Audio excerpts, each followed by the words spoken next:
यो everyone, कैसे हो तुम सब लेजेंड्स? देखो यार, मैंने अपनी सारी वीडियोस में देखा है कि तुम लोग वीडियो को हाइप और सपोर्ट नहीं करते। काफी बुरा लगता है। ऐसा मत करा करो यार। अगर व्यूज कम आएंगे तो नई वीडियोस बनाने का मोटिवेशन ही नहीं आता। इसीलिए थोड़ा हाइप और सपोर्ट कर दिया करो। बिना स्पिरिचुअल रूट वाले मुझ गरीब को मेरी मंगेतर ने धक्के मारकर रिजेक्ट कर दिया था। शादी तो हो गई, पर किसी साले को नहीं पता कि मेरी फिजिकल स्ट्रेंथ इन्फिनिटी तक बढ़ सकती है। गोल्डन को रेल्म वाली उस मंगेतर को एक ऐसा थप्पड़ मारूंगा कि वो सीधे जमीन पर आ गिरेगी। मेरी मर्जी भाई। जब मैं अपनी सातवीं सास का गुस्सा झेलने को तैयार था, तब मैंने कभी नहीं सोचा था कि वो खुद पलट कर इसे संभाल लेंगी। मेरा हाथ पकड़कर बोली, जब तुम नहीं चाहती कि भाई मुंह तुम्हारे पति बने, तो अब से तुम उन्हें पापा बोलोगी। क्योंकि सुमुकिंग पुरानी यादों के साथ रिबॉर्न हुई थी। सालों बाद वो इसी हफ्ते दरबार में वापस आई थी। एम्प्रेस ने रीजेंट यानी सुमुकिंग को तो क्विंग को धोखा दिया। तीन मास्टर्स ने उसे घेरा और आखिर में उसे सिर्फ नफरत और मौत मिली। लेकिन मौत के मुंह थीम से वापस आकर रिबॉर्न होते ही उसने गलती से पेट हसबैंड सिस्टम एक्टिवेट कर लिया, जिससे पति को लाड लड़ाने पर बम पर रिवॉर्ड मिलता है। और भले ही मैं बिना किसी स्पिरिचुअल रूट के बस एक अदना सा मॉर्टल हूं, पर मेरे पास एक स्पेशल एट्रीब्यूट पैनल है जो हर दिन मेरी फिजिक को ऑटोमेटिकली थोड़ा बढ़ा देता है। पूरे 18 साल की इस तपस्या के बाद मेरी अकेले की फिजिकल स्ट्रेंथ एक गोल्डन कोर रेलम के कल्टीवेटर से कहीं ज्यादा हो चुकी है। सु मुकिंग ने अपने सामने तैरती हुई उस लाइट कर्टेन को देखा और फिर हॉल में खड़े मुझ जैसे एकदम कड़क और लंबे चौड़े नौजवान को देखकर उसे अचानक थोड़ा सिरदर्द होने लगा। आखिर वो ग्रेट जो एम्पायर की दबंग रीजेंट जो थी, जिसने कभी किसी के आगे घुटने नहीं टेके थे, मेरी बगल में खड़ी मेरी माँ लू झाओ हुआ, जो कब से अपने गुस्से को दबाए बैठी थी, वो गुस्से से कांपते हुए बोली, मिस्सू, ये शादी खुद रीजेंट महाराज और उनके पांचवें पति ने तय की थी। फिर आज आप ऐसा कैसे कर सकती हैं? अगर वो पछता भी रही थी तो उन्हें अच्छे से पता था कि रीजेंट सुमुकिंग सच में इस शादी को लात मार सकती हैं। हमारा जैनबेई मार्किस मेंशन उसका सामना नहीं कर सकता, क्योंकि जैनबेई के राजा तो कब के परलोक से धार चुके हैं। सालों से हमारे मेंशन का बस एक खोखला नाम बचा है, और उनका बेटा यानी मैं। क्योंकि मेरे पास कोई स्पिरिचुअल रूट नहीं था, तो फाउंडेशन बिल्डिंग कल्टीवेशन के दौरान मेरा सब कबाड़ा हो गया था। इस हालत में मैं जैनबेई का टाइटल भी नहीं ले सकता था। यह सुनकर सुमुकिंग ने मेरी तरफ बड़े गहरे मतलब से देखा। उसने मुझे घूर कर देखा और फिर वो तुरंत लू झाओ हुआ की तरफ मुड़ी और मुस्कुराते हुए बोली, मैडम मू, जब मेरी छोटी बेटी ही राजी नहीं है, तो ये शादी यहीं खत्म समझो। मेरी माँ का चेहरा पल भर में सफेद पड़ गया। सो फैमिली हेड, ये शादी तो आपकी अपनी रजामंदी से तय हुई थी, फिर इतनी आसानी से आप अपनी बात से कैसे मुकर सकती हैं? मैंने भी ठंडी नजरों से उनकी तरफ देखा और अपनी आंखों को सिकोड़कर थोड़ा किलिंग इंटेंट दिखाया। मेरी और मेरी माँ की इस हालत को देखकर सुलुओली का चेहरा खुशी से खिल उठा। वो सोचने लगी कि उसकी माँ कितनी समझदार है। उसके गाल पर जो थप्पड़ का निशान था, वो भी वाइटल एसेंस ट्रांसफर करने के बाद काफी हद तक ठीक हो चुका था। उसने बड़े घमंड से मेरी तरफ देखा और फिर वो मैरिज कॉन्ट्रैक्ट उठाकर उसे फाड़ने ही वाली थी कि तभी अचानक सु मुकिंग चिल्लाई, रुको! सु मुकिंग खड़ी हुई और धीरे धीरे मेरी तरफ बढ़ने लगी। उसका शाही रोब जमीन को छू रहा था। उसकी आंखों में गजब का रौब था। मेरी आंखें भी घूमी। साला, ये औरत अब क्या नया नाटक करने वाली है? सच कहूं तो सुलुओली की यह एडैप्टिव माँ उससे कहीं ज्यादा कड़क और गजब की खूबसूरत थी।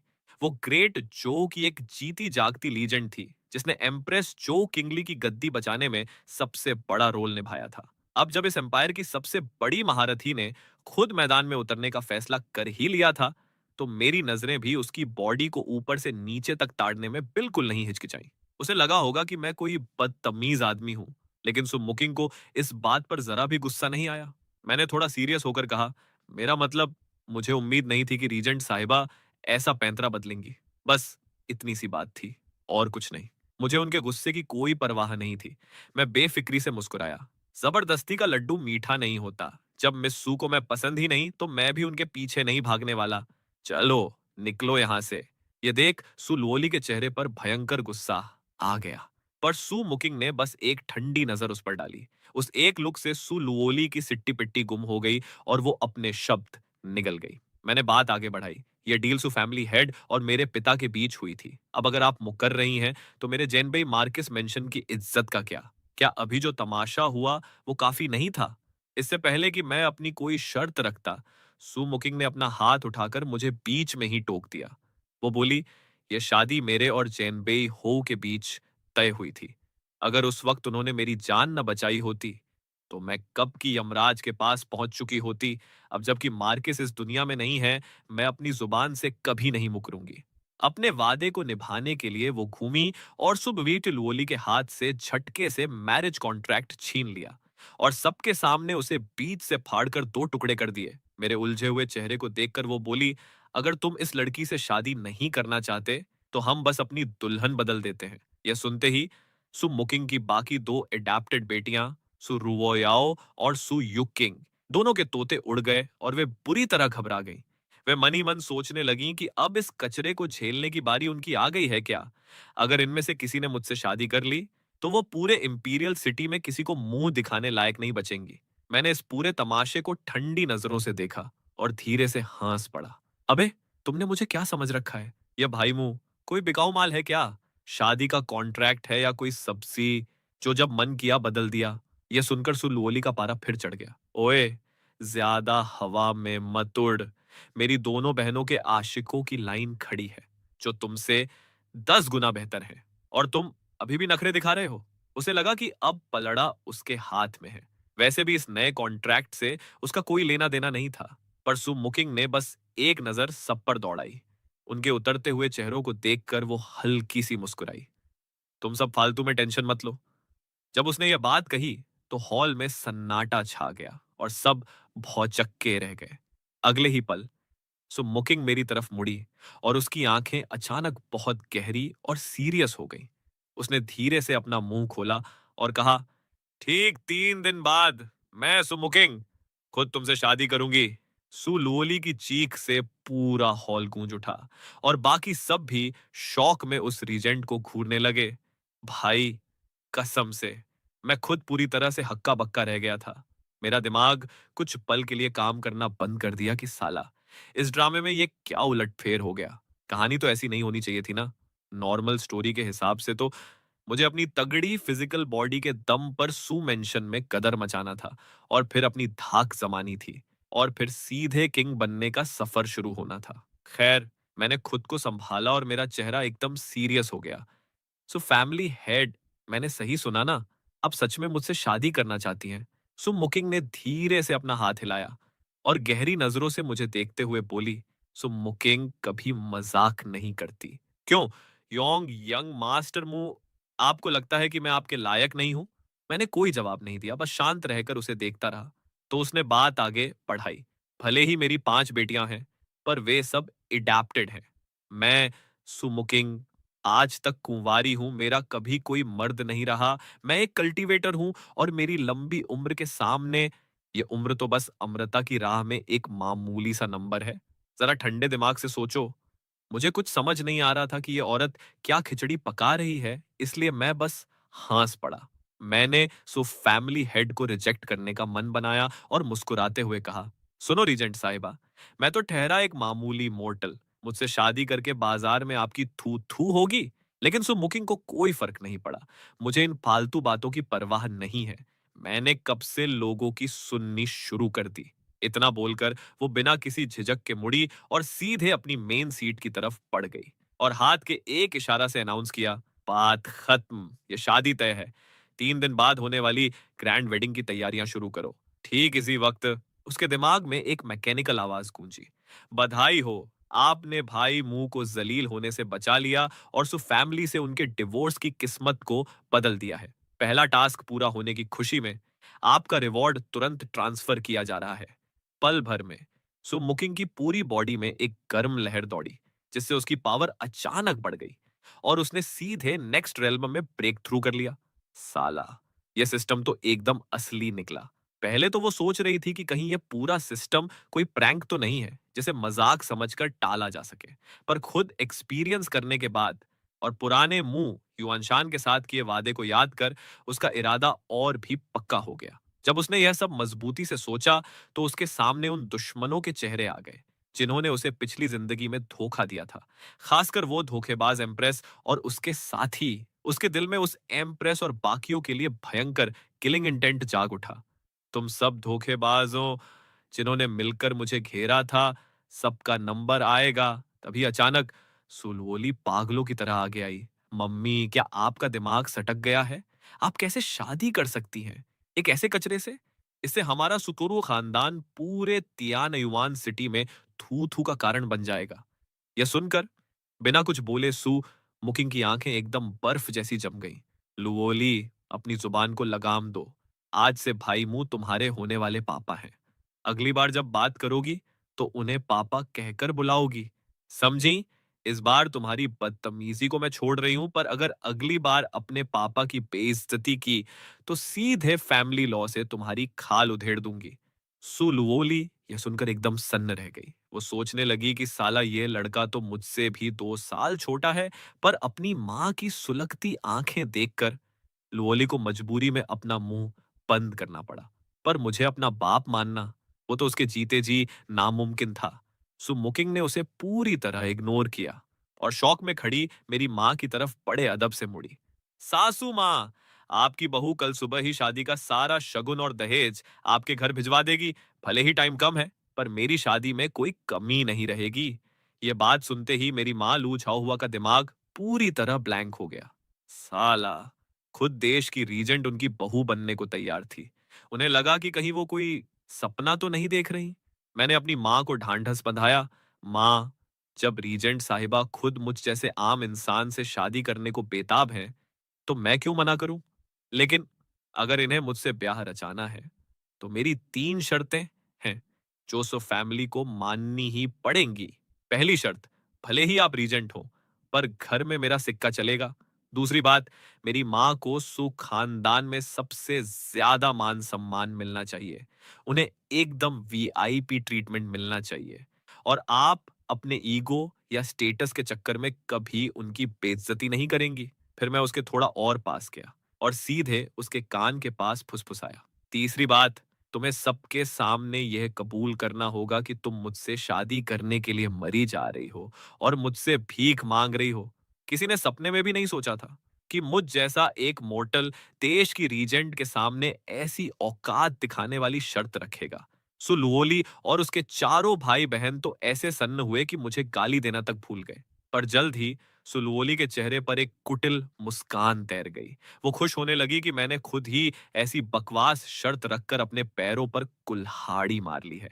उसे लगा कि अब मेरा पत्ता कटना तय है और अब मुझे पता चलेगा कि एक रीजेंट का गुस्सा क्या होता है। मेरी माँ लू छाव हुआ भी हड़बड़ाकर खड़ी हुई और घबराते हुए सु फैमिली से सफाई देने लगी। अरे सु हेड, मेरा बेटा बस मजाक कर रहा है, इसकी बात को दिल पर मत लीजिए। पर मैंने तुरंत अपनी माँ को बीच में ही टोक दिया। नहीं माँ, मैं कोई मजाक नहीं कर रहा। ये तीनों पॉइंट्स अगर रीजेंट साहिबा को मंजूर नहीं है, तो ये शादी यहीं कैंसिल। और हाँ, शादी तोड़ने के हर्जाने के तौर पर मेरे मेंटल ट्रॉमा और इज्जत के नुकसान के बदले सुकामना के लिए सु फैमिली को मुआवजा देना होगा। कम से कम 1000 मीडियम ग्रेड स्पिरिट क्रिस्टल्स और कुछ थर्ड ऑर्डर की दवाइयां तो देनी ही पड़ेंगी। मैंने जानबूझकर यह बातें सु मुकिंग के कान के पास फूंक मारते हुए कही और फिर धीरे से पीछे हट गया।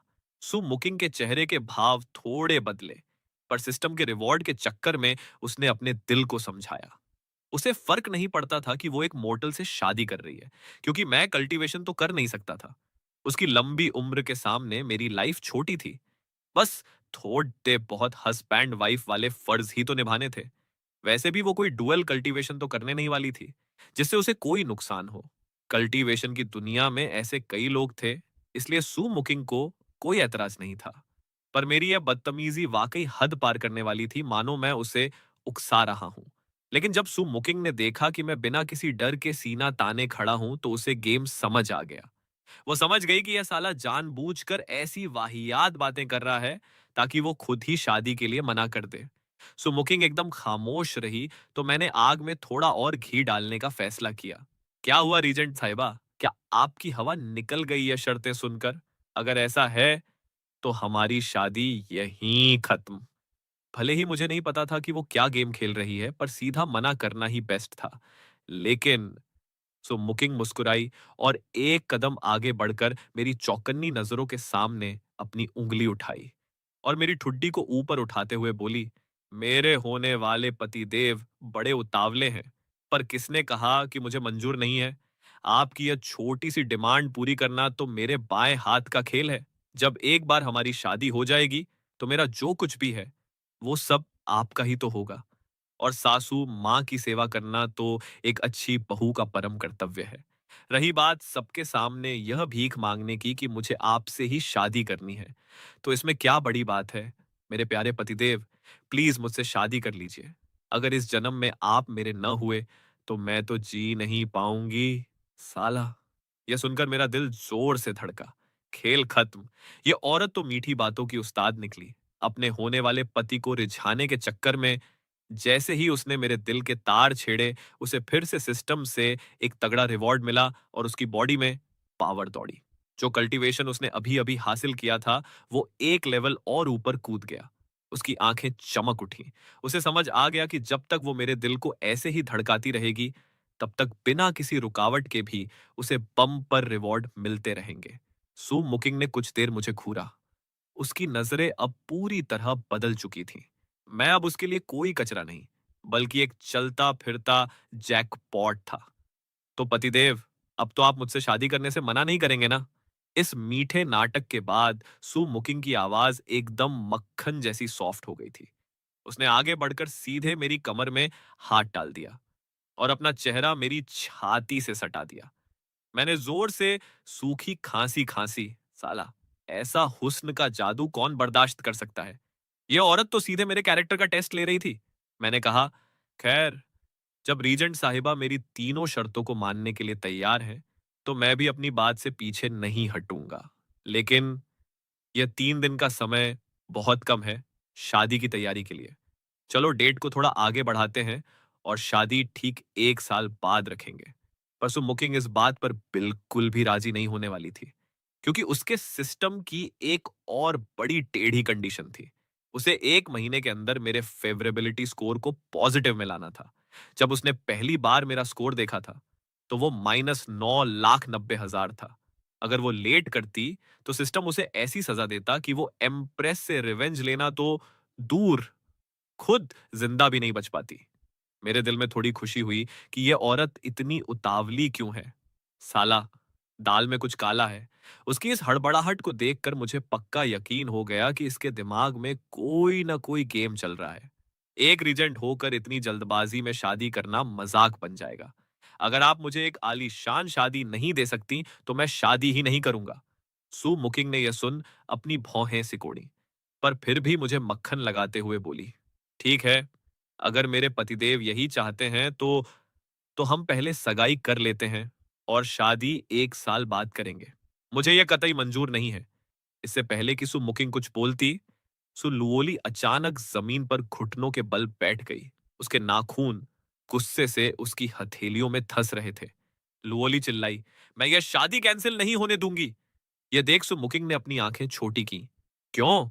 अभी तो तुम चीख चीख कर कह रही थी कि तुम्हें मेरा ये होने वाला पति फूटी आंख नहीं सुहाता। क्या मती मारी गई है तुम्हारी? सुलवोली को अचानक लगा कि मुझ जैसे बिना टैलेंट वाले मोटल के पीछे छुपी असली कहानी कुछ और ही है। अब उसे समझ आया कि आखिर क्यों देश की इतनी बड़ी रीजेंट मुकिंग मेरे सामने ऐसे शादी की भीख मांग रही थी। मुझे लगा कि यह औरत एक कदम पीछे 2 कदम आगे वाला गेम खेल रही है। पहले उसने सुलुओली को शादी तोड़ने दी और फिर खुद मैदान में कूद गई। सुलुओली इस डर से कि कहीं मैं उसका सौतेला बाप न बन जाऊं, अपने दांत पीसकर अपनी बात से मुकर गई।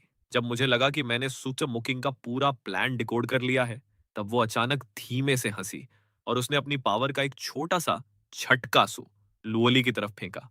तो मेरी प्यारी बेटी, अब तुम अपनी ही माँ से मदद की भीख मांगते हुए मेरा मर्द छीनोगी? यह सुनते ही लुओली को मानो 440 वोल्ट का झटका लगा। मेरी यह मजाल नहीं, पर अगर बाहर वालों को पता चला कि आपने एक कचरे से ब्याह रचा लिया है, तो हमारा पूरा खानदान। इससे पहले कि सुलुओली अपनी बकवास पूरी करती, सुमुकिंग ने खींचकर एक जोरदार तमाचा उसके गाल पर जड़ दिया। थप्पड़ मारने के बाद उसने अपना सिर घुमाया और वहां बुद्ध बनी खड़ी सुरोयाओं को हुक्म दिया, जाओ, कोड़े लेकर आओ, आज इसे फैमिली लॉ चखाते हैं। सुलोली अपना गाल सहलाते हुए रोने लगी। उसकी आंखों में साफ दिख रहा था कि वो इस बेइज्जती को हजम नहीं कर पा रही। बेचारी सुरोयाओं ने अपनी बड़ी बहन को एक बेबसी भरी नजर से देखा और हॉल से बाहर चली गई। कुछ ही देर में सुरोयाओं वापस आई और उसने सु मुकिंग के हाथ में एक एकदम काला चमचमाता कोड़ा थमा दिया, जिस पर अजीब सी नीली आग की लपटें चमक रही थीं। सु मुकिंग गरज कर बोली, तूने बार बार हमारे होने वाले घर के मालिक की बेइज्जती की है, और दूसरी बात, तेरी वो गिद्ध जैसी नजरें मेरे इस प्यारे मर्द पर टिकी थीं जो मुझे बिल्कुल पसंद नहीं आया। यह सुनकर मेरी आंखें फटी की फटी रह गईं। साला, क्या बकवास है, अभी से मुझे अपना मर्द मान लिया। मैंने तो सोचा था कि यह सिर्फ एक चाल है, पर यह सु मुकिंग तो इस गेम को बड़े सीरियसली खेल रही थी। तभी अचानक बाहर से सु मेंशन के हाउसकीपर की जोरदार आवाज आई, मालिक, ली फैमिली के यंग मास्टर बाहर खड़े मिलने की भीख मांग रहे हैं। इस अचानक आई आवाज से पूरे हॉल का माहौल एकदम सीरियस हो गया। हवा में सन्नाटा छा गया। सु मुकिंग ने कुछ पल सोचा और फिर ठंडी आवाज में कहा, उसे अंदर भेजो। कुछ ही देर बाद महंगे कपड़ों में लपेटा हुआ एक अकड़ू नौजवान हॉल में स्टाइल से दाखिल हुआ। उसके पीछे दो तगड़े बॉडीगार्ड्स चल रहे थे, जिनका सांस लेने का तरीका ही डरावना था। यह साला और कोई नहीं, मिनिस्ट्री के बड़े अफसर का बेटा ली शुआन श्याओ था। और हाँ, ये मेरी मंगेतर सु लुओली का सबसे चहेता आशिक भी था। छोटा मुंह बड़ी बात। रीजेंट साहिबा को मेरा प्रणाम। उसने पूरे हॉल में नजरें दौड़ाई और फिर उसकी सुलगती नजरें मुझ पर टिकी। मुझे देखते ही साले के चेहरे पर एक गंदी और हिकारत भरी मुस्कान आ गई। वो मुझे नीचा दिखाकर तुरंत अपनी थर की नजरों से सु लुओली को ताड़ने लगा। सुमुकिंग अपने कोड़े के काले किनारे को सहलाते हुए एकदम ठंडे सुर में बोली, यंग मास्टर ली, आज अचानक यहाँ कैसे आना हुआ? ली शुआ नश्याओ थोड़ा मुस्कुराया और अपनी सुलगती आंखों से सु लुओली को घूरते हुए बोला, मैं यहाँ अपनी जान सु लुओली के लिए आया हूँ। मैं आज पूरे होशो हवास में मिस सू का हाथ मांगने आया हूँ, क्योंकि मैं उनसे बेपनाह मोहब्बत करता हूँ। जैसे ही ये लफ्ज उसके मुंह से निकले, पूरे हॉल का माहौल एकदम अजीब और सस्पेंस से भर गया। सु लुओली की उंगलियां डर के मारे अपने कपड़ों को भींचने लगी। उसकी आंखें इधर उधर डोल रही थीं और वो अपनी मां से नजरें मिलाने की हिम्मत नहीं कर पा रही थी। मैंने मजे लेते हुए अपने होठों को सिकोड़ा। साला, ये आइटम एकदम सही टाइम पर एंट्री मारा है। अगर मैंने आज इसकी बलि चढ़ाकर अपना फायदा नहीं उठाया, तो इसकी इतनी दूर चलकर आने की मेहनत बेकार चली जाएगी। ठीक इसी वक्त सुमुकिंग अपनी सीट से धीरे से खड़ी हुई। उसकी आवाज एकदम कंपी छुड़ाने वाली ठंडी थी। यंग मास्टर ली, क्या तुम्हें पता नहीं कि लुओली की सगाई पहले ही हो चुकी है? ली शुआना श्याओ ने हवा में एक ठहाका मारा।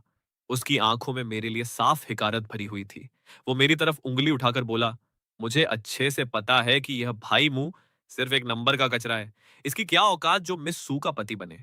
वैसे भी आज मुंह फैमिली खुद इस शादी को लात मारने आई थी ना। इससे पहले कि सु मुकिंग साले का जबड़ा तोड़ती, मैं खुद एक कदम आगे बढ़ गया। ओए ढक्कन, तेरा नाम ही ली शुआ नश्याओ है क्या? वो जो मिनिस्ट्री के बड़े बाबू का बेटा है। ली शुआन श्याओ ने मुझे घूरते हुए कहा, क्यों बे भिखारी, कान से बहरा है क्या तू? या तुझे मेरा रौबदार इंट्रोडक्शन समझ नहीं आया? मैंने अपनी बत्तीसी दिखाते हुए एक कमीनी मुस्कान दी। अरे नहीं भाई, मैं तो बस कंफर्म कर रहा था, ताकि थोड़ी देर में जब मैं हड्डियां तोड़ूं तो किसी गलत आदमी की ना टूट जाए। यह सुन ली शुआन श्याओ को लगा जैसे किसी ने कोई झोंक मार दिया हो। वो कुछ पल के लिए सन्न रहा, फिर ठहाका मारकर बोला, अबे ओए भीख मांगे, तेरी इतनी औकात कि तू मुझे मारेगा? जैसे ही उसने अपनी बकवास बंद की, ली शुआन श्याओ के शरीर से भयंकर गोल्डन कोर रेल्म का प्रेशर निकला और सीधे मुझ पर हावी होने लगा। उसके पीछे खड़े वे दोनों बॉडीगार्ड्स भी एक कदम आगे बढ़े। उन्होंने भी मिड गोल्डन कोर स्टेज का खौफनाक प्रेशर रिलीज किया। यह नजारा देख सो लुओली के चेहरे पर एक गंदी सी खुशी दौड़ गई। उसे लगा कि जो लड़का इतनी देर से जुबान लड़ा रहा था, उसकी हेकड़ी अब ठंडी हो जाएगी। पर साला, अगले ही सेकंड एक ऐसा करारा चांटा गूंजा कि सो लुओली का दिमाग घूम गया। मैंने घूमकर एक ऐसा तमाचा ली शुआ नश्याओ के मुंह पर जड़ा कि उसके होश उड़ गए। ये गजब का शॉट देखकर मेन सीट पर बैठी सुमुकिंग की आंखों में मेरे लिए थोड़ी इज्जत और तारीफ चमक उठी। वो सोचने लगी कि भले ही मैं कल्टीवेशन नहीं कर सकता, पर मेरे अंदर जो जिगरा है वो किसी शेर से कम नहीं। सच ही कहा है, सुनी सुनाई बातें हमेशा बकवास होती हैं, आखिर अपनी आंखों देखी ही सच होती है। वहीं मेरी मालू छाव हुआ बुरी तरह घबरा गई। उन्होंने अपना मुंह मुंह तो खोला, पर डर के मारे उनके मुंह से ये आवाज नहीं निकली। उन्हें अपने बेटे यानी मुझ पर पूरा भरोसा था कि मैं जो करूंगा सही करूंगा। पर सामने वाला मिनिस्ट्री का लाडला बेटा था, उसे ऐसे सरेआम कूटना कोई मामूली बात नहीं थी। ली शुआन अश्याओ अपना गाल सहलाते हुए आखिरकार शौक से बाहर आया। उसकी आंखों में भयंकर खून उतर आया था। साले मुंह, तेरी इतनी हिम्मत, तू अपनी मौत को दावत दे रहा है। उसके पीछे खड़े दोनों गुंडे तुरंत मेरी तरफ झपटने के लिए आगे बढ़े। उनकी पावर का भयंकर प्रेशर चारों तरफ फैल गया। पर ली शुआन अश्याओ पूरी तरह पागल नहीं हुआ था। उसने हाथ उठाकर अपने दोनों गार्ड्स को रोक दिया। उसने सोचा कि यह रीजेंट का मेंशन है, यहां खून खराबा करना मुसीबत को बुलावा देना होगा। उसने तुरंत पैंतरा बदला और सुमुकिंग की तरफ हाथ जोड़कर बोला, रीजेंट साहिबा, आपके घर में इस कीड़े मुंह ने मुझ पर हाथ उठाया है, जो आपके कानून की बेइज्जती है। प्लीज इसे कड़ी से कड़ी सजा दीजिए। अब सबकी नजरें सीधे सुमुकिंग पर टिक गई। सुलोली की आंखों में भी एक कमीनी उम्मीद जागी कि जैसे ही उसकी मां मुझे सजा देगी, यह शादी का ड्रामा हमेशा के लिए खत्म हो जाएगा। पर सुमुकिंग बड़े नखरे से वापस अपनी गद्दी पर जाकर बैठ गई। उसके होठों पर एक रहस्यमयी मुस्कान थी। यंग मास्टर ली, तुम बच्चों के इस आपसी झगड़े में टांग अड़ाने का मेरे पास फालतू टाइम नहीं है। अगर तुम दोनों को ज्यादा ही चुल मची है, तो पीछे हमारे मेंशन का प्रैक्टिस ग्राउंड है, वहां जाकर एक दूसरे का सिर फोड़ लो। लिशुआन श्याओ का चेहरा पहले तो ठिठका, पर फिर उसने सोचा कि मैं तो साला एक बिना पावर का कचरा हूं। मैदान में तो वो मुझे आटे की तरह गूंद देगा। उसने तुरंत एक कमीनी हंसी के साथ मेरी तरफ घूरा। अगर तुझमें दम है तो चल पीछे ग्राउंड में, आज तेरी बोन मैरो ढीली करता हूं। साले की बकवास अभी खत्म भी नहीं हुई थी कि मैंने फुर्ती से अपना घुटना उठाया और दे मारा सीधे ली श्वान श्याओ के पेट के निचले हिस्से पर। साला संभल भी नहीं पाया और उसके मुंह से पित्त और खट्टा पानी बाहर आ गया।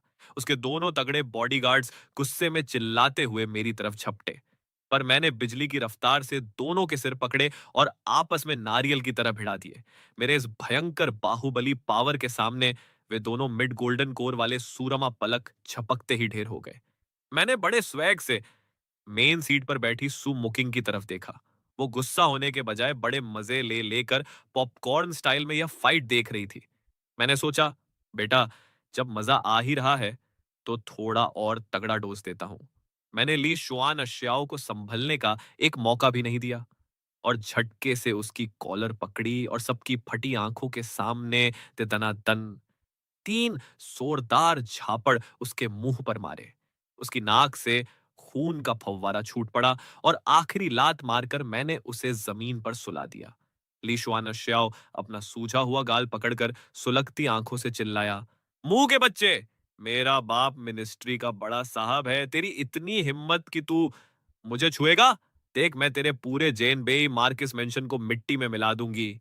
यह सुनते ही मैंने एक और उल्टे हाथ का झापड़ उसके मुंह पर दे मारा। साले की बची कुची धमकी उसके पेट के अंदर ही वापस चली गई। लीशुआना श्याओ अब पूरी तरह बौखला गया और उसने अचानक अपने शरीर के अंदर छिपे लाल रंग के वाइटल एसेंस को एक्टिवेट किया। उसकी आस्तीन से एक चमचमाती लाल फ्लाइंग स्वॉर्ड बिजली की तरह सीधे मेरी दोनों भौहों के बीच वार करने के लिए निकली, पर मैं टस से मस नहीं हुआ। मैंने बस अपने नंगे हाथ की एक हथेली से उस थर्ड ग्रेड की स्पिरिट स्वॉर्ड पर थप्पड़ मार दिया। तलवार दर्द से चीखती हुई सीधे जमीन में जा धंसी। तलवार थरथरा रही थी और यह देख सुलुओली और बाकी सबके पैरों तले जमीन खिसक गई, क्योंकि अभी तक उन गधों को मेरे शरीर से कोई भी वाइटल एसेंस या कल्टीवेशन की पावर महसूस नहीं हुई थी। अबे, ली शुआन श्याओ को जो बोलना है बोलने दो, पर एक गोल्डन कोर स्टेज की फ्लाइंग स्वॉर्ड को मैंने सीधे अपने हाथ से थप्पड़ मारकर उड़ा दिया था। रही बात मेरी इस भयंकर फिजिकल पावर की, तो उन बेवकूफों को अपनी आंखों पर भरोसा ही नहीं हो रहा था। क्योंकि दानवों को छोड़कर किसी आम इंसान के पास ऐसी खतरनाक बॉडी होना नामुमकिन था। सुलोली और उसके भाई बहनों के चेहरों का रंग उड़ गया। वे मुझे घूरते हुए सोचने लगे कि पक्का मेरे पास कोई ऐसा जादुई खजाना है जो मेरी असली पावर को छुपा कर रखता है। उन्हें लगा कि अब उनके कल्टीवेशन का मेरे सामने कोई मोल नहीं बचा। ली शुआनशियाओ का चेहरा तो पूरी तरह फक पड़ चुका था। उसकी वो स्कारलेट हेवन स्वॉर्ड एक असली थर्ड ग्रेड मैजिक वेपन थी। साला, एक मोर्टल के थप्पड़ से कैसे दूर जा गिरी। उसकी आवाज थरथराने लगी और वो डर के मारे 2 कदम पीछे हट गया। मैंने कहा, बेटा, अब देख असली मैजिक किसे कहते हैं।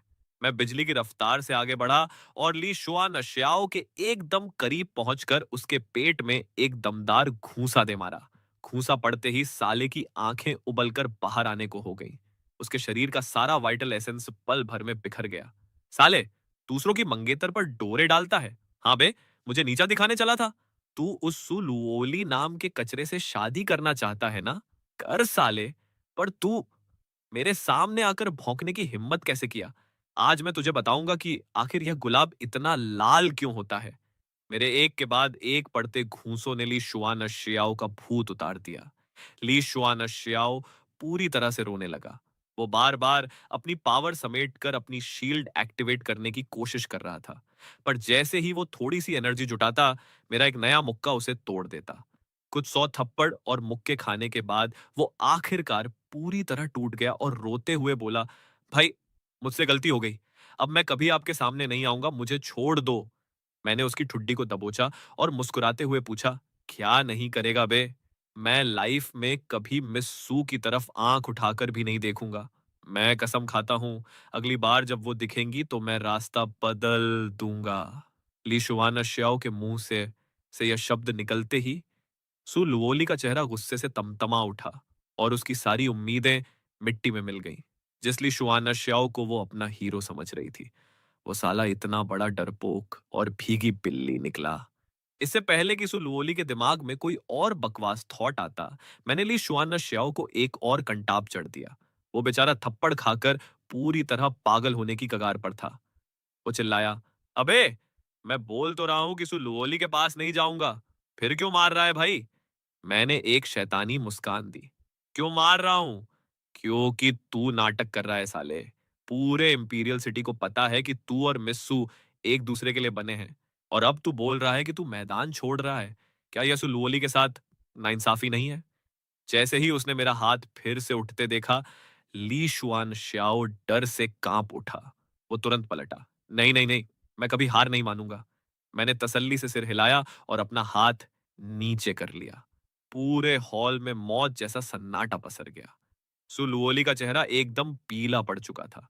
उसने सपने में भी नहीं सोचा था कि उसका यह सो कोल्ड आशिक इतना बड़ा डरपोक निकलागा। मामूली सी कुटाई में ही उसने घुटने टेक दिए। अगर यह इतनी आसानी से बदल सकता है, तो फिर सुलुओली की वैल्यू ही क्या रह गई? कोई भी उंगलियों पर नचाने वाली चीज। बाकी के चारों भाई बहन भी इस नजारे को देखकर सोच में डूब गए। मेरे शरीर से कोई एनर्जी नहीं निकल रही थी, फिर भी मैंने एक गोल्डन कोर कल्टीवेटर को नंगे हाथों से धूल चटा दी थी। वे चारों शक भरी नजरों से मेन सीट पर बैठी अपनी मां सु मुकिंग को देखने लगे। उन्हें पक्का यकीन था कि उनकी मां ने ही छुपकर मेरी मदद की है, वरना मुझ जैसा मामूली इंसान एक गोल्डन कोर वाले को कैसे कूट सकता है। यह सोचकर उन चारों ने एक दूसरे को देखा और वे सब चुप रहे। वहीं हमारी मेन लीडर सु मुकिंग की आंखों में एक अलग ही लेवल का मजा तैर रहा था। अपनी बेटियों के दिमाग में चल रहे इस तमाशे को वो अच्छे से समझ रही थी, पर सिर्फ वो जानती थी कि उसने इस लड़ाई में अपनी उंगली तक नहीं हिलाई थी। मैंने जो किया वो पूरी तरह अपनी खुद की बाहुबली स्ट्रेंथ के दम पर किया था। रही बात इस पावर की, तो सु मुकिंग को भी समझ नहीं आ रहा था कि यह कैसी एनर्जी है। उसने धीरे से अपनी सीट के हैंडल को थपथपाया। वो मन ही मन सोचने लगी कि इस लौंडे के पास पक्का कोई गहरा सीक्रेट है। शायद इसीलिए इसका पेट सिस्टम मुझसे आकर जुड़ गया। मैंने नोटिस किया कि सुमुकिंग मुझे ऐसे घूर रही थी मानो वो अपनी नजरों से ही मेरे सारे कपड़े उतार देगी। साला, पता नहीं इसके दिमाग में क्या खिचड़ी पक रही थी। मैंने एक शरीफों वाली मुस्कान दी। क्यों भाई ली, अब पतली गली से निकलना है या और प्रसाद चाहिए? यहाँ तुझे रोकने की किसकी औकात है? ली शुआन श्याओ सूजे हुए चेहरे और कटी हुई नाक के साथ रेंगते हुए अपने दोनों गार्ड्स के पास पहुंचा। इससे पहले कि वो अपने उन दोनों महंगे गार्ड्स को उठाकर वहां से भाग पाता, जिन पर उसके बाप ने अंधा पैसा बहाया था, मैं दोबारा उसके सामने आ खड़ा हुआ। ओए हेलो, मैंने सिर्फ तुझे जाने को बोला था, इन दोनों चमचों को नहीं।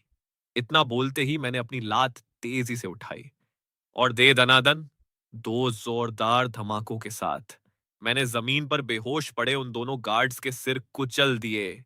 खून का फव्वारा छूटा और पूरे कमरे में ताजे खून की महक फैल गई। मेरी आंखें अब एकदम कातिलाना हो चुकी थीं। मैंने उस डरे हुए, पीले पड़ चुके ली शुआन श्याओ की तरफ थूका। वो साला डर के मारे थर थर कांपने लगा। उसके घुटने जवाब दे गए और वो रेंगते घिसटते हुए हॉल से 9-2-11 हो गया।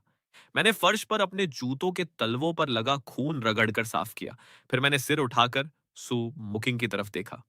आखिर मैंने उसके मेंशन में ली फैमिली के दो खास बंदों को निपटाया था। साला पता नहीं ये औरत अब क्या नया बखेड़ा खड़ा करेगी।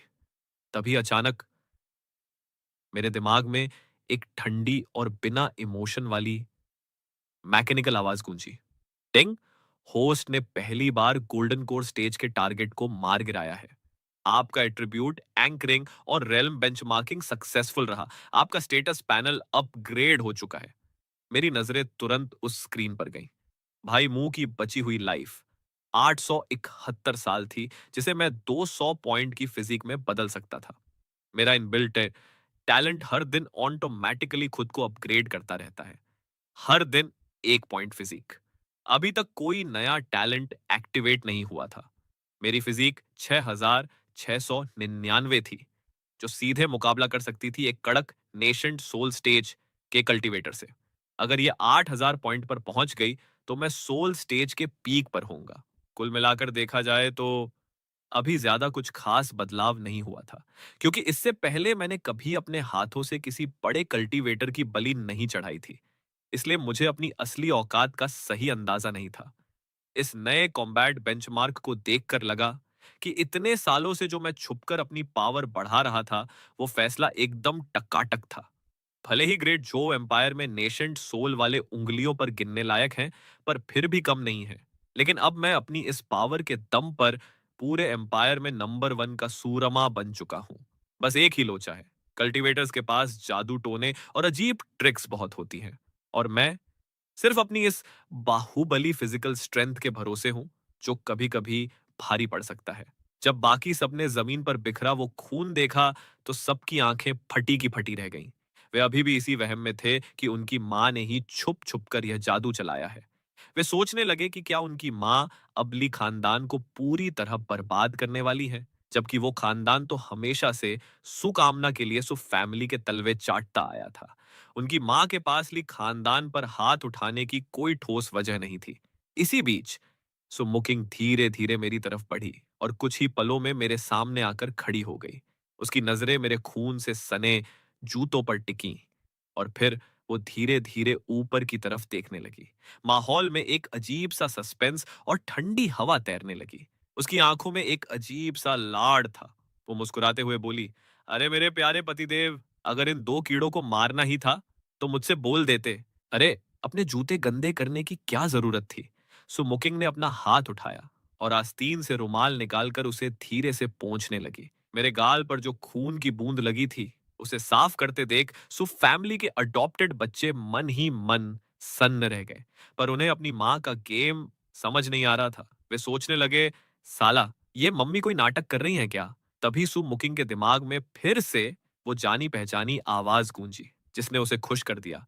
डिंग! आपने अपने होने वाले पति को लाड लड़ाया और उन्हें पूरी तरह शांत कर दिया। उसके डैंटियन से एक जबरदस्त गर्म लहर फूटी और उसका शाही चोगा बिना हवा के ही लहराने लगा। ऑटोमैटिकली उसका मिड स्टेज कल्टीवेशन एक लेवल और ऊपर कूद गया।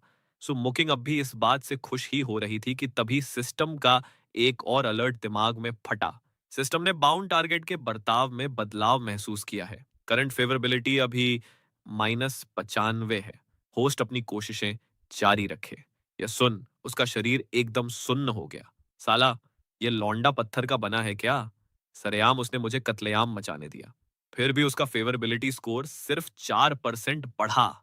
मैंने अपनी आंखें थोड़ी सिकोड़ी और कहा, रीजेंट साहिबा, आप तो मेरी उम्मीदों से भी ऊपर निकली।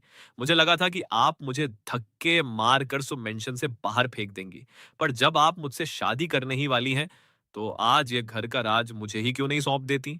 मुझे अभी भी साला यकीन नहीं हो रहा था। ये औरत सो मुकिंग का इतना गजब का नाटक कैसे कर सकती है? पर वह धीरे से हंसी और उसने अपना हाथ सीधे मेरी छाती पर रख दिया। जब मेरे पतिदेव ही अपनी इस दासी को चाहते हैं, तो मैं तो आपकी हर बात मानने को तैयार हूं। वहां खड़े लोगों की फटी सांसों के बीच उसने धीरे से मेरे कुर्ते के सामने के हिस्से को अपनी तरफ खींचे रखा। उसकी वह कोमल दिखने वाली उंगलियां साला किसी फौलाद जैसी मजबूत थी।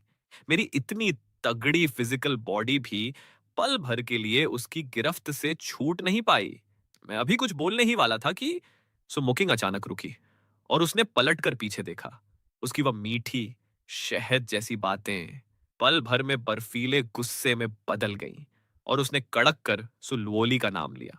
सुलवोली डर के मारे थर-थर कांपने लगी। इस फर्श को एकदम चमकाकर साफ करो। अगर खून का एक कतरा भी बाकी बचा, तो कल सुबह सीधे डेमन टॉवर के पहरे पर भेज दूंगी। यह सुनते ही सुलवोली का चेहरा डर से सफेद पड़ गया। उस टॉवर में साले आदमखोर राक्षस और गंदे दानव भरे पड़े थे। वहां की हवा में ही ऐसी सड़न और खून की बदबू थी कि कोई आम इंसान आधा घंटा भी वहां टिक नहीं पाए। वह बेचारी थर थर कांपने लगी। इसी मौके का फायदा उठाकर मैंने अपना हाथ छुड़ाने के लिए जोर लगाया, पर मैंने देखा कि सु मुकिंग ने पलटकर मेरी तरफ देखा और एक कातिलाना मुस्कान दी। वह स्माइल साली इतनी खूबसूरत और होश उड़ाने वाली थी कि मेरी रीढ़ की हड्डी में एक ठंडी सिहरन दौड़ गई। देखकर साफ लग रहा था कि वह मुझे इतनी आसानी से छोड़ने वाली नहीं है।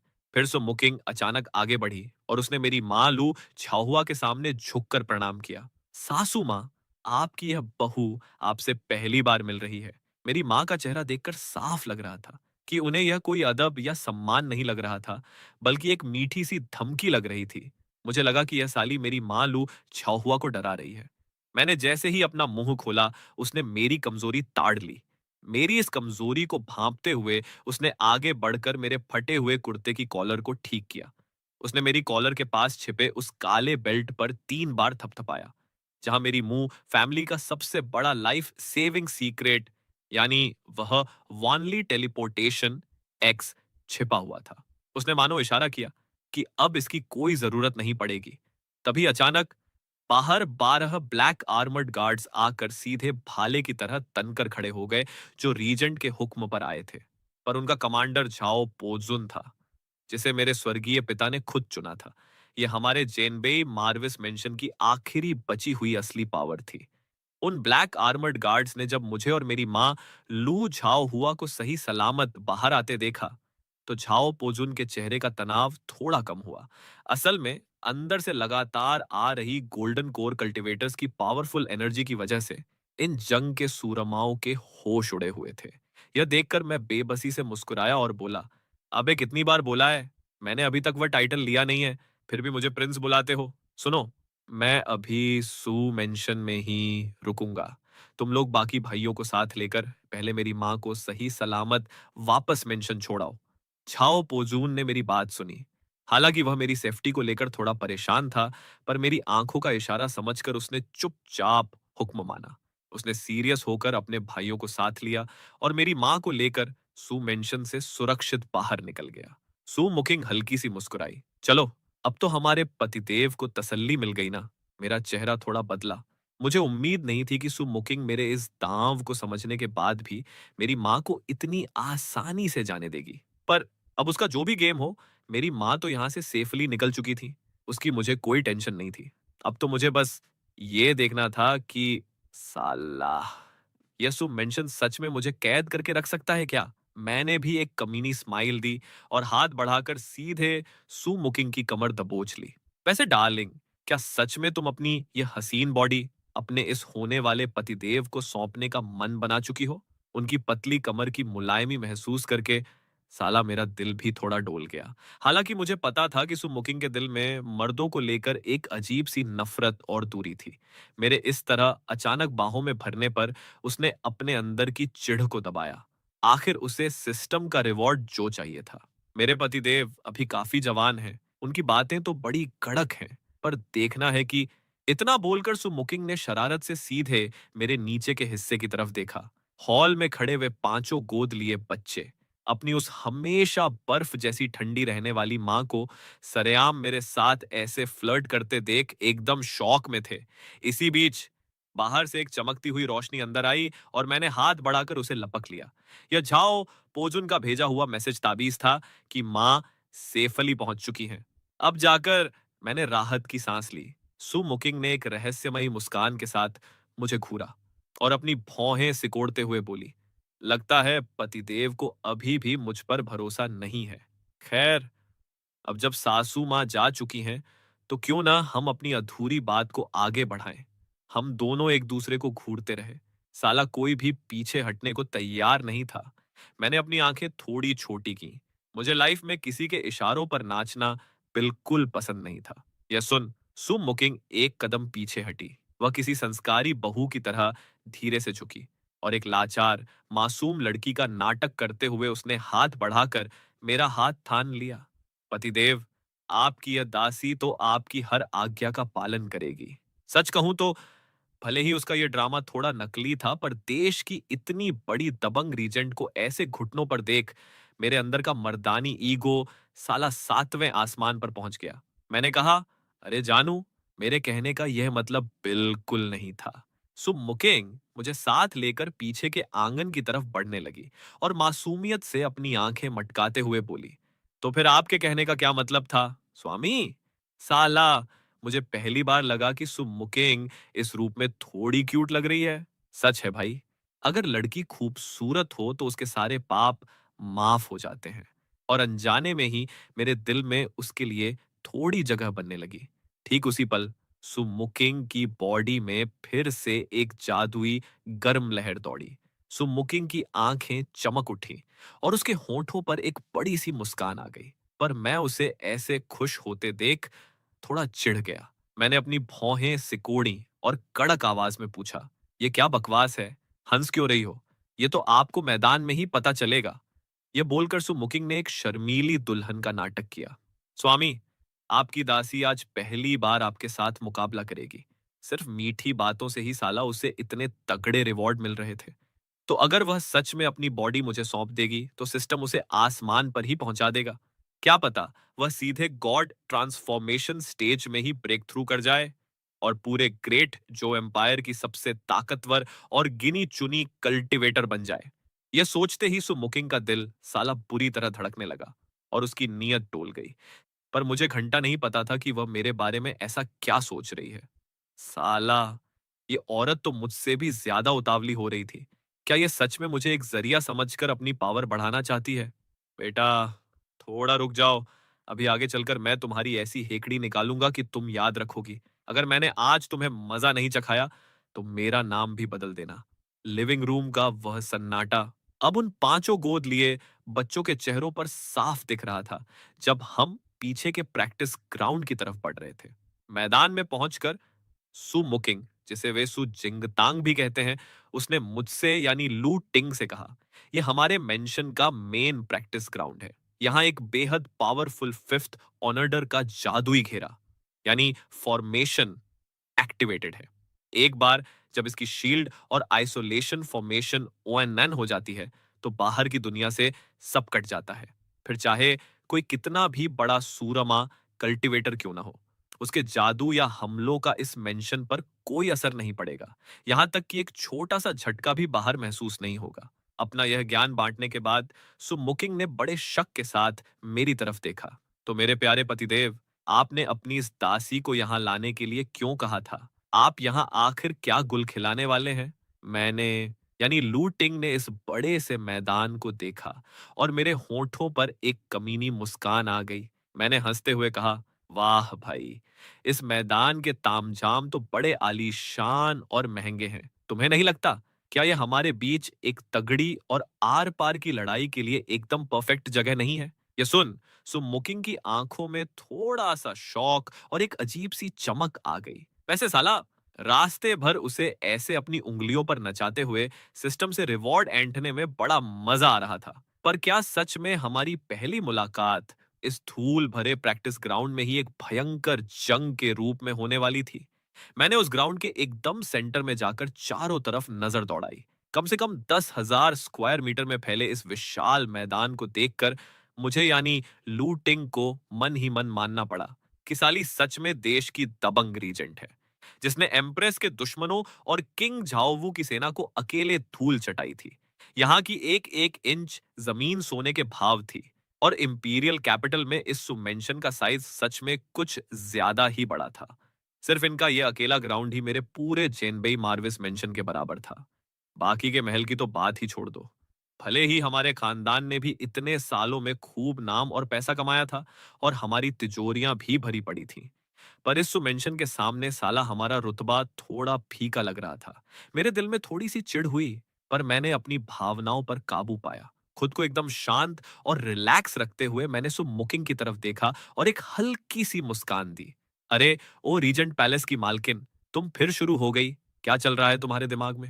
मैंने जैसे ही उसे टोकने के अंदाज में देखा, वह बनावटी गुस्से के साथ बोली, अब आपकी यह दासी आपसे सच में नाराज हो जाएगी।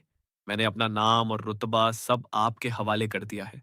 फिर भी इतनी देर से तुम मुझे रीजेंट साहिबा कहकर बुला रहे हो। क्या यह तुम्हें ठीक लगता है? अरे, ये सुन मेरा, यानी लू टिंग का चेहरा थोड़ा सकपका गया। तो फिर साला, तुम्हें किस नाम से पुकारूं? उसने तपाक से कहा। जाहिर है, धर्मपत्नी या फिर जिंगतांग। सु मुकिंग ने पहली बार मेरे सामने ऐसा नखरेबाज और थोड़ा सा रोमांटिक अंदाज दिखाया था, जो किसी मर्द के सामने उसने आज तक नहीं किया था। इसलिए वह थोड़ी अनाड़ी लग रही थी। पर मैं, यानी लू टिंग, उसकी इस झूठी शर्म को अच्छे से भांप रहा था। मैंने कहा, चलो चलो, ये नकली शर्माना बंद करो और फॉर्मेशन चालू करो। अगर मेरे पतिदेव सच में यही मुकाबला करना चाहते हैं, तो यह बड़ा सा ग्राउंड और इसकी यह आइसोलेशन शील्ड हमारे बीच की इस भयंकर जंग के लिए एकदम टकाटक जगह है। अरे ओ मैडम, तुम्हें पता होना चाहिए कि हम जैसे जवानों का खून बहुत गर्म होता है, और मेरी फिजिकल स्ट्रेंथ एकदम नेक्स्ट लेवल है। आज मैं अपनी वह पूरी ताकत तुम्हारे ऊपर ही आजमाने वाला हूं। इतना बोलते ही मैं, यानी लूटिंग, सीधे सुमुकिंग के चेहरे के एकदम करीब आ गया।